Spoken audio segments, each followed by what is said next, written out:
Hi everyone, I'm Wendy Kerrigan, the Principal Architect and Designer of Atelier Design here in New Orleans. So welcome to my YouTube show. Today I'm going to be showing you a new project, which is a shotgun style house here in New Orleans that we're going to show you all about. And I'm going to be going through yet again some kitchens and bathrooms. It seems with these renovations, it's always about the kitchens and bathrooms. And I'm going to be showing you some really cool marble mosaic that I think you're going to love. And then you may remember from a few episodes back, Nikki and I having a very prolonged conversation about wind baffles. Wait, there's styrofoam? So there'll be a bit of an update on that. And then I did a site visit over to the Smileys house where we hit a few snags. This is a problem, but this business is always about finding solutions and solving problems, so we were able to work through them. I hope y'all are liking the show. Please comment below. Let me know what you want to see more of, what you like, what you don't even like, and I hope you keep watching. Thanks so much. So we're starting a new project at Peggy's house, and super excited about this project because it's your typical New Orleans shotgun, which is a normal housing type for us here in New Orleans. Hey everyone! We're here looking at the shotgun that we're renovating right now, and shotguns are one of the most popular home styles here in New Orleans. In fact, there's over 25,000 shotgun homes just in this city alone. Shotguns got their name by if you open the front door and the back door, the idea is you could shoot a shotgun all the way to the backyard.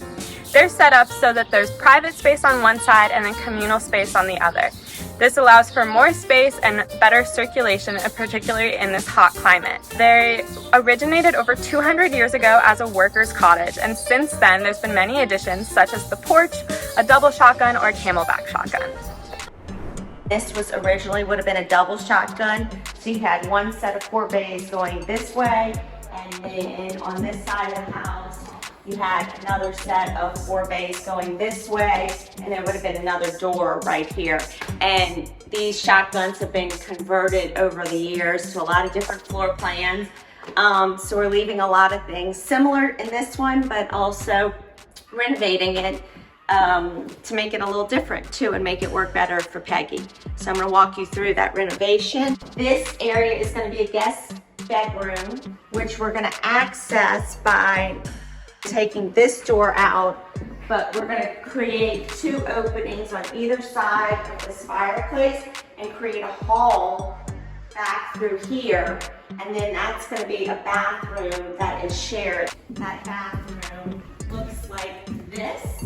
This area where the closet is going to be the hall, kind of where that fireplace currently is. So you're going to come through here, and then this is going to remain the bathroom, but we're going to completely update all the finishes in here. We're going to access this bedroom again through that hall that's going to come through this way now. We're going to take this powder room out, and we're going to relocate the powder room into this back hall, and then this wall is going to move out, and this is going to become a master bedroom area where we're going to have a walk-in closet on this side and then a really nice bathroom on this side.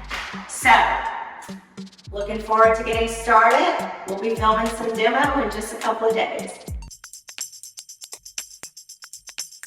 So I thought it might be nice that we actually look at a set of construction documents in showing you how the contractor knows what to do in getting the renovation of the shotgun in order. So as you can see, we've got the demolition plan here, and so these dotted walls and the dotted fixtures show him what we're taking out. So here's the front door, here's the front steps.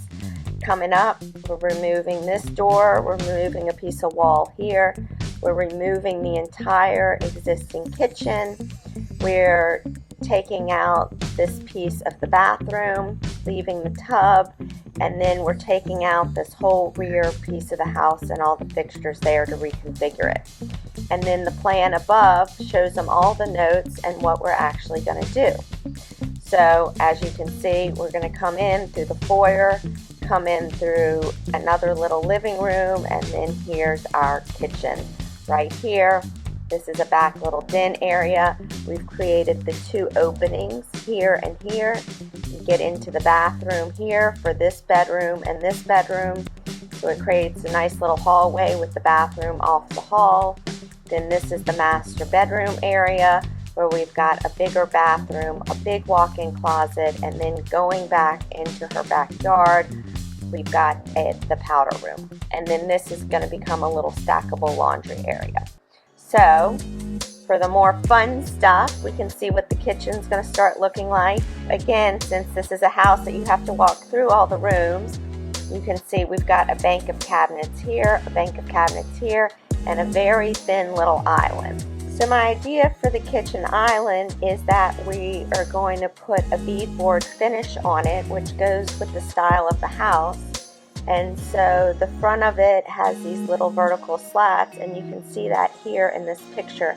I even love this little detail of this brass rod coming across and the way the sides of the island are finished out in the beadboard, as well with this corner trim area.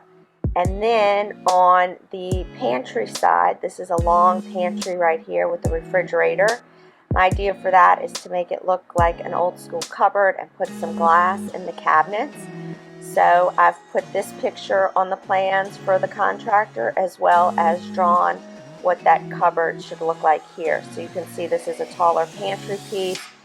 Here is the refrigerator freezer. We've got some upper cabinets going across the top here, and then we've got the cupboard piece here. And I really love the detail of when you put the upper cabinets, even though they're sitting on the counter, a little bit back, so you have this little piece of shelf. So if you're getting your plates or your glasses out, you have some place to sit them on. And then I also love this little idea of these little legs coming down. Again, everything's more about built-in furniture. You can see them again here, as opposed to kind of your typical cabinetry. And then we've got the other side where the cooking is going on. I've got a bank of cabinets here, a bank of cabinets here, and a set of drawers, and then we're going to have two nice big windows, a shelf coming across this way, and the hood going this way. So here's the idea of what that hood and that shelf will look like. And I've got a little image here showing what the drawer detail should look like as well. Then I've gone ahead and picked out the fixtures. Again, this is one of my favorite fixtures. Just great price and a beautiful look and really great quality. The Watermark unlacquered brass bridge faucet. It's got the spray. It's perfect for the look of the house, so we're going to use that there. And on the other side of the island, we're getting in our appliances. We've got a farm sink, and we've got trash here, and then we've got the dishwasher sitting right here. And you can see I even go into detailing exactly what I want the doors of the cabinetry to look like. So this gives the contractor everything he needs to know about how to build out the kitchen. And as for that guest bathroom, right now it was wide open through here, and we went ahead and put a wall right here to make the toilet a little more private and to make the bathroom feel a little more cozy. And we're going to go ahead and use this Waterworks Cottage field tile, which I really like. It has this little crackled finish in it that's really pretty. And then this is a console sink from Vintage Tub, and went ahead and used this Kingston brass widespread faucet in polished nickel. And then you can see here's kind of a matching shower set as well. I didn't want to do the whole house in unlacquered brass, and really like sometimes when it gets mixed up. So you can see I put a picture of that Waterworks Cottage tile, and then I've also got this faucet to fill the tub, and we're going to run the tile around that area as well. So that gives everything we need to know for the guest bath. And then moving on into the master bath, I found this image which I just loved, and it feels a lot like her bathroom to me, and I love picking up this beadboard detail. What's really nice about this is that the beadboard here follows up the beadboard on the wall, so it kind of all acts as one. So here you can see I've drawn that sink. I love the idea of these wall mount faucets, which for that we're going to use the Watermark unlacquered brass faucet that looks like this, which they're really pretty. And on the floor, we're going to use this Avalon marble from Marble Systems. And we're going to use the 6x12s and run it on the shower walls. So got that drawn. I've got some pretty mirrors. I'm thinking we're going to do some sconces on either side, calling out the molding that should be at the top of the beadboard, and you can see carrying it through this way as well. We've got glass in the shower, and then we're going to run that marble on the shower walls. And also using this shower system, which is just so pretty, from Watermark as well, this unlacquered brass shower set. And then going into the little powder room, it's this long linear powder room.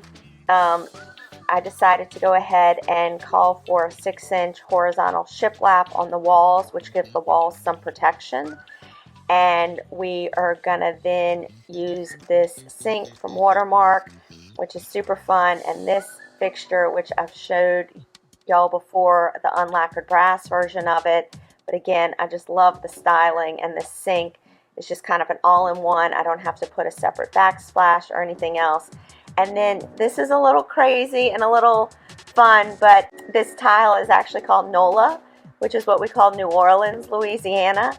And it's actually from Tile Bar, and it's called Nola Multi-Tile. And it's actually a mosaic of little pieces of marble. And I just thought it was fun and had some bright, fun character to bring into the house. So we're going to put that just on the floor and on this back wall, and then the rest of it is going to be the shiplap. So I'm really looking forward as this project is under construction. I know a lot of times we're showing you all of these plans, but I've got a lot of projects getting under construction and they just take time, but this one hopefully will go fast and we'll have some results pretty soon. So just a quick update at the house. They got the wind baffles in, and so now we're ready to get our insulation. So back over at the Smileys house, just met with the contractor and ran into a few problems in the midst of the demolition. A lot of chases, a lot of plumbing in the way that we didn't know about. So this is going to be their living room. We got this closet taken out, but let me show you in this area that's going to be the bar what we ran into. So we got all this. This was a bathroom, so we've got basically everything demoed. This is where the shower was. And so there's a bunch of plumbing pipes coming down from the story above down here, and this is where we wanted to cut through in order to bring a door from the living room into a powder room, because we're going to wall this off right here. This is a problem. We wanted to reuse a pair of old doors. Can't do that anymore. We're going to have a door milled, but we figure out a way, because you always want to leave room for your trim. But what we're going to do instead is put the trim here. We're going to fur out this whole thing here. So this is going to look like one big jam and a big deep opening for the door. And the door is going to swing in this way, and the trim's going to come here, and the trim's going to come here. And that way we can have a wider door as opposed to putting the casing here and the casing here. Because they said they can only move this pipe over maybe in line with here, because you have to have the room for the turn down. And then, let's see, in here, this is going to be the mudroom. We've got the opening cut right here to go into the back den area. This AC unit is going to get changed out for a new unit, so this wall is going to come back here so we can get a good sized door in here. That was all working, but when we got into here, this is where the main dining room is going to be, and we wanted to separate it a bit from these two side areas, which are more like halls, to create a more intimate dining area. So in doing that, we wanted to put a really big cased opening here. The problem is the height of this. That being said, we are going to see if we can raise it. It certainly seems like a lot of space to take up for this ductwork. So we're going to see if we can raise that ceiling height, not sure. And then, if you're looking straight on, you can see that this opening is out of whack with that opening, so we wanted to move it over, but lo and behold, more ductwork. So this ductwork is coming up from the 3rd floor and going down to the raised area below, which is enclosed, which is a workout room and some storage space that needs air. So what we're gonna see is if we can move that duct. You can see there's another duct coming up from there, and so I wanna see if I can create a shaft for both of these ducts and then bring them all the way down. So we're gonna lose a little bit of space in our scullery. But in these old houses, trying to get AC with not a ton of fur downs and chases, trying to consolidate them is always a challenge. And one more place, we've got a little bit of an AC issue. We're on the other side of the mudroom in the den, which is a really pretty room with this beautiful ceiling. We've got this big fur down here. We wanted to raise all these doors to be in line with these doors because it's a much prettier proportion. And you can see we can't raise it because of this fur down. But we've also got that super low ceiling over in the mudroom area. So what I want to do is see if we can get rid of this fur down completely, move the ductwork behind on the other side of the wall, and then what we'll be able to do is remove the fur down and then bring the brick all the way up, because this is a big what you don't want to do in architecture. Even though now when we build fireplaces we usually use insulated ducts going up of a certain material, but aesthetically in our mind a chimney should go up. So they built all this beautiful brickwork and then they just stopped it. So we want to try to fix that guy. And then lastly, we want to vault the ceiling in this area. And so that what that's going to entail is you come through here. Are you okay? All right. Yeah. So. So here we are up in the attic, and what we've got to do is cut these floor joists in order to raise the ceiling up. So those joists need to move up, and we've got this little window right here which I want to change to a louver, and we want to bring those floor joists up to this level, right, so that this whole ceiling raises up to about this point. And in order to do that, once you've cut structurally, you've cut these joists, I need to get with my structural engineer because I'm fairly certain we need to add support up here to take those lateral loads coming in and put a new ridge beam up here. And then we need to make sure that we've got enough. You can see these little tiny soffit vents. And so we want to make sure that we've got, again, back to the baffles, the wind baffle to bring the air up and over the insulation, and then make sure it gets out this way. So that's the plan for now. Solutions and problems. Hopefully we have more solutions than problems. I hope y'all liked this week's episode and found it really interesting. Next week there's going to be a lot more about the demo at this shotgun, and we're also going to go through how I create a color story for a project. So thanks for watching, y'all.